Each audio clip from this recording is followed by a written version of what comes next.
Shame on Stitt! Shame on Stitt! Shame on Stitt! This is the official statement from Principal Chief David Hill. The McGirt decision has created so many opportunities for improved safety and security for all citizens of Oklahoma. We have continually sought collaboration with state and local officials to realize this new promise. But rather than work together, some politicians seem determined to return to the broken systems of the past and are willing to do anything to achieve their goals, even prey upon the pain of victims and their families. One-sided political campaigns like the one being held here tonight do not promote healing or progress for anyone, nor do they make our communities safer. Had an official invitation been extended to Mvskoke Nation, we would have welcomed the opportunity to work with local officials to make this an informative and productive session, but that invitation never came. Unfortunately, this has become a pattern of behavior. The executive leadership has only met with the governor twice since my administration began. The first meeting was a meet and greet that did not have a formal agenda or any actionable items that resulted. At that time, I asked the governor to please reach out on concerns with the McGirt ruling. The second occasion with the governor was when we had an informal stop at the Mvskoke Nation complex during the ice storm. This short meeting was focused on the accomplishments of the Mvskoke Creek Nation health efforts towards combating COVID-19 and the vaccination efforts. In May, we learned District Attorney Steve Kunzweiler had begun hosting events throughout eastern Oklahoma regarding the McGirt decision. Sadly, Mr. Kunzweiler seemed to be using these platforms to spread fear rather than helpful information.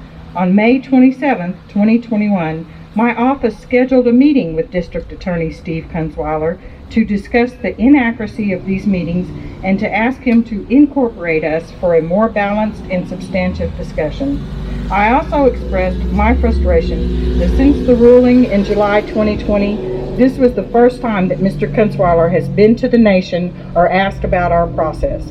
After that meeting, I was left with the impression that Mr. Kunzweiler's purpose was to disseminate his position only rather than to collaborate or solve any concerns. It is still my hope that we can veer away from political grandstanding to discuss real issues and real solutions that impact our citizens. Participating in one-sided forums intended only to spread misinformation serves to inflame the politics around this issue and takes the focus off of where it should properly rest: protecting citizens and caring for victims. Should Mr. Kunzweiler be interested, I welcome a productive dialogue with him. I hope our citizens respect my decision to not attend, but I believe firmly that government officials who wish to undermine sovereignty should not expect that we will help them do it by participating in every sensational scheme that they conjure up. That is the official statement from the Mvskoke Creek Nation Principal Chief David Hill.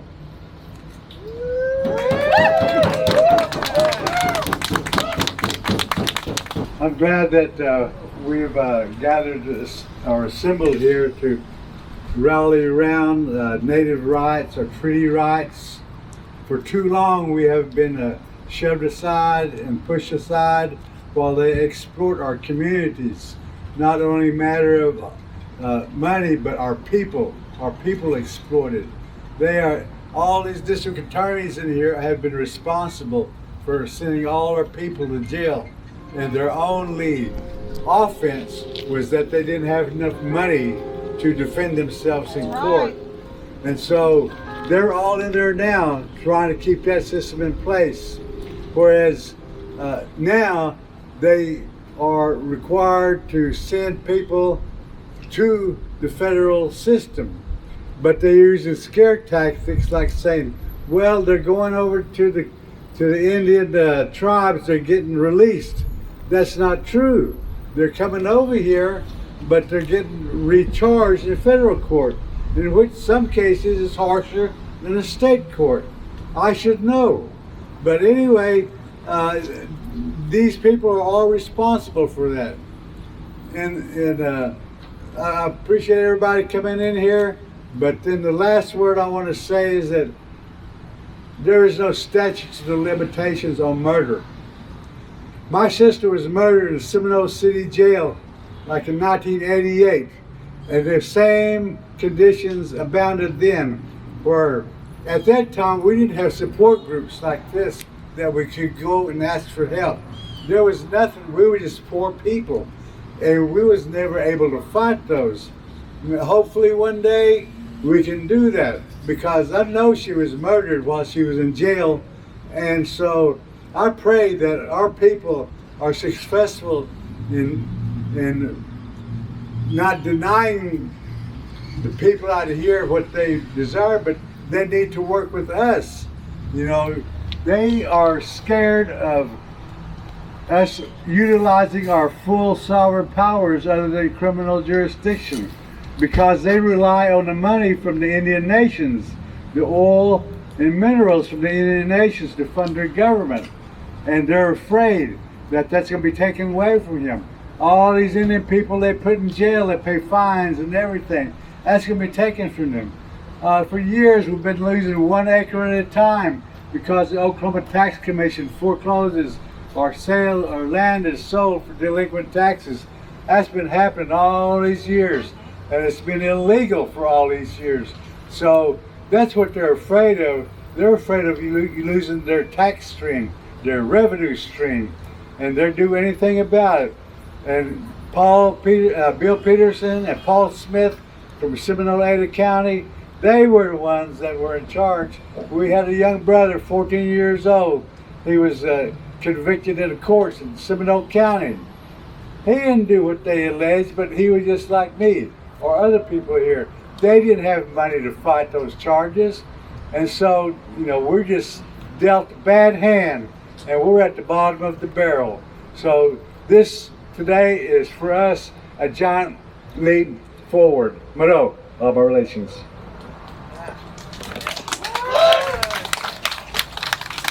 I just want to say that Oklahoma has claimed they had jurisdiction since 1907, and according to the Oklahoma Constitution, they did not have jurisdiction over Indian lands. This reservation was never disestablished. They slowly encroached on our lands, and they are overreaching into our tribal governments. Governor Stitt says that he wants to take it to federal court and challenge the decision based on the overreaching of the federal government into the state of Oklahoma affairs. What about the overreaching of the state of Oklahoma into tribal affairs? This is a tribal government, and we should be allowed to be sovereign like we are, and to practice and to control the things within our area. You don't have sovereignty not unless you do that. You can't pick and choose, and you can't say you can have this, but you can't have that. It's all. And we as a tribe and as tribal citizens need to understand that our government is the one, the state of Oklahoma is the one that has been in the wrong for all these years. They have incarcerated our people. We are incarcerated at higher rates than anyone else. They have taken our children. They have placed them in non-native homes, and they continue to do it until we step up and we take that claim that we need. And we need our tribal citizens that are here today, plus all the ones out there that are watching today, to help keep this where we need it, and that's to maintain our sovereignty. I'm with the American Indian Movement, and we've been involved for many, many years. We've been involved in standoffs and shootouts and occupations and all sorts of things. And we are still alive and well. There's newer generation, and we will stand up in whatever way we need to stand up for what's right, and we'll try to right what's wrong. We'll try to regain what we've lost. We'll try to protect what we have, and we'll do the best we can, I hope. And Shay, Go. My name is Amy. I'm a Mvskoke, enrolled Mvskoke, Seminole. And I would like to ask why it's okay for Governor Stitt to earmark $10 million of the taxpayers' dollars to fight the tribal nations when the Supreme Court's already spoken. the answer is already here. We are a tribal sovereign nation, and we deserve to have those rights within our borders. I'd also like to say that this is a very one-sided forum that did not have Native representation, which is why we're gathered here today. We are still here, we are visible, and we are sovereign. Welcome to the Mvskoke Reservation. My name is Kara Medina, and I'm a Mvskoke citizen. And I would just like to echo what others have said, that what people don't hear from the state of Oklahoma is that they wrongfully prosecuted people for years. They violated our treaty and our treaties, and in so doing, they violated the law and the Constitution of the United States. And they don't tell people that part, but so many people have been wrongfully prosecuted by the state of Oklahoma, and tribes are now having to work with the federal authorities to clean up this mess that the state made. It is their fault that victims are having to go through this a second time. If they would have not overstepped their boundaries, and if they would have stayed out of our jurisdiction to begin with and allowed tribes to exercise their sovereignty, then victims would not have to be going through what they're going through right now.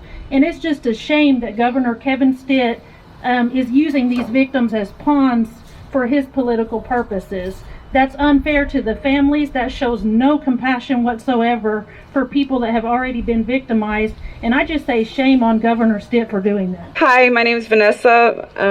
I'm from the Seminole Nation of Oklahoma. I'm here because of our rights. I feel like the treaty should be honored. Governor Stitt has no business stepping in tribal affairs and holding a forum excluding Native people. So that's why me and my grandma are here to represent for the Native people and for the people that don't have voices. For her brothers who were wrongfully convicted in the 70s and thrown in jail, thrown in prison for years. They were wrongfully convicted for standing up for their rights. So they're no longer here, so we're here for them. Thank you.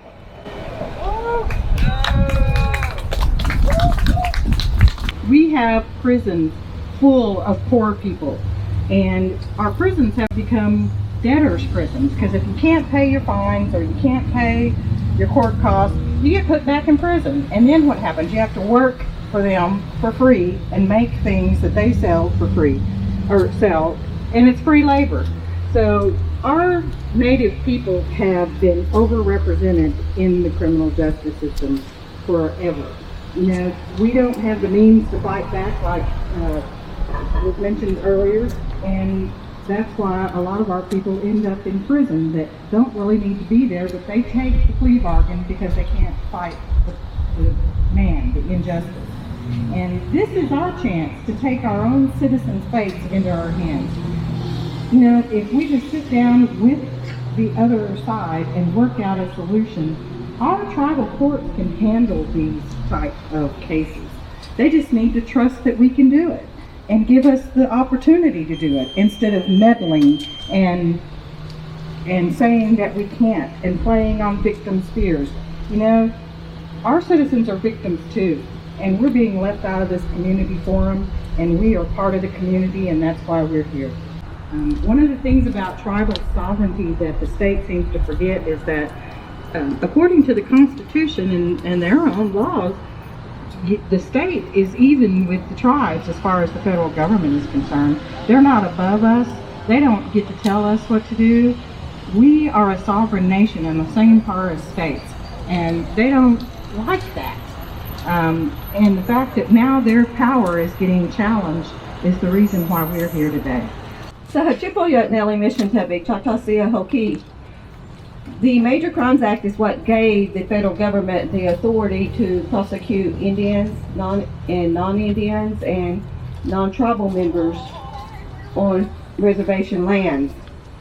I think one of the things that needs to be pointed out here is while they are saying that people are getting released, all these inmates are getting released based on McGirt, and not saying the part about the federal government or the tribal government is picking up these charges is one that we have to clarify. The other is that, to be realistic, we have a lot of people out here that are never charged by the state of Oklahoma. Yes. And that's one of the things they fail to recognize too, is that I know personally of a rape case. The man's never been charged to this day. He was buddies with the police. They did a rape kit, and oh my gosh, they can't find that.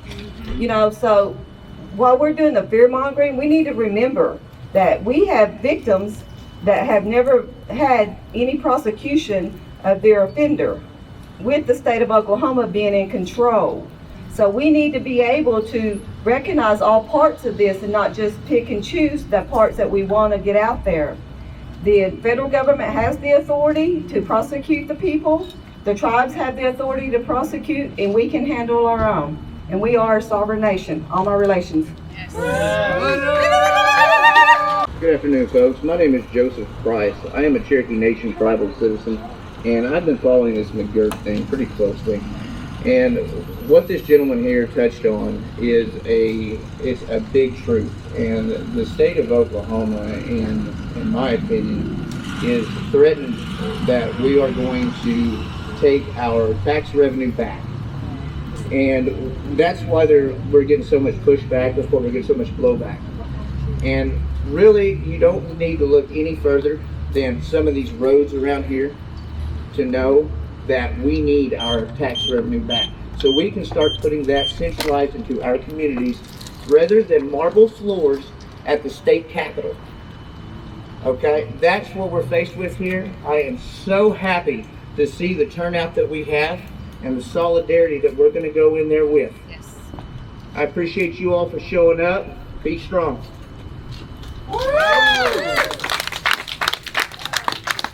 We really need to keep in mind that Oklahoma is an illegal entity exercising state authority in Indian territory. Yes. They are a state, and they have been taxing another nation. Yes. That makes it illegal. You can't do that. Yes. One government cannot tax another government. No. How many different kinds of taxes have we been paying? A lot of people out in the general public say, well, Indians don't pay taxes. Oh no, yeah, we pay every tax that everyone else pays. Whenever we started issuing car tags, they said, oh, well, the Indians get their tax for free. No, we still have to pay for it. The only difference is we learned that if the tribe assumes that responsibility, then we can regulate, register those vehicles, collect the taxes ourselves, and then go into the tribal coffers for tribal programs. And that's what we need to be doing, not just with vehicles, but with gas and oil, and not just the production, not just the where they're pulling the oil out, but the pipelines. We can tax the pipelines. Whether or not the tribes are ready to do that, it's another question. I'll tell you, the Seminoles have the mechanism to do it. Whether or not they have the leadership in today's modern tribal government is another question. But there's not any reason why the tribal nations can't do everything that the state does. We are equal in authority with the state of Oklahoma. We can't impose our will on the state, and they can't impose their will on us. But see, we have to stand up whenever they decide they want to do that, and we have to tell them, no. We have to remind them that you don't even have the law to do that. They don't have anything to back them up but 100 years worth of exercising that authority without question. Nobody questioned it before. Now that the Supreme Court decision has come down, now they know. Now they see it coming. That's why he's scared. That's why he's in there somewhere trying to hold meetings with his law enforcement, his district attorneys, trying to come up with a way to undermine tribal authority, just like they've been doing for over 100 years, since the state of Oklahoma. And they want to return back to that. And if we don't stand up and tell them, no, we're not doing it, we're not going back, then they're going to do it. Not only the grassroots people need to be doing this, but the tribes need to do it. The leadership in the tribes need to do it. The chiefs, the councils, anybody that has authority in the tribal governments need to stand up, because it's the grassroots people that always stand up. And it doesn't matter how many we have or how few, they always show up and do what they feel they can do. Now maybe all we can do at this point is raise attention and expose what they're doing. But it's the tribes that the state will listen to. They don't want to listen to us because we tell them, you don't have the authority. You can't be telling us. And they don't want to hear that. And so I just wanted to say those two things, and thank you all for coming, for being here, because somebody has to stand up to these people and say, no, we're not going to do it. Despite Oklahoma, there's other treaties going on as well. Despite what Mvskoke Nation has been fighting for over 100 years. Me, myself, I've already had multiple cases dismissed because of the McGirt Act, where they pulled me out of my vehicle illegally because I asked for a light horse. I told them to versus wind. They even fired Chris Petit over that. But what David Hill brought up the other day is Article 6. That's where every judge is supposed to recognize any treaty. Think about that. Under our Constitution, your Constitution, they are supposed to legally recognize our treaties, regardless of when and where, but the date it was signed. Article 6 says that in their Constitution.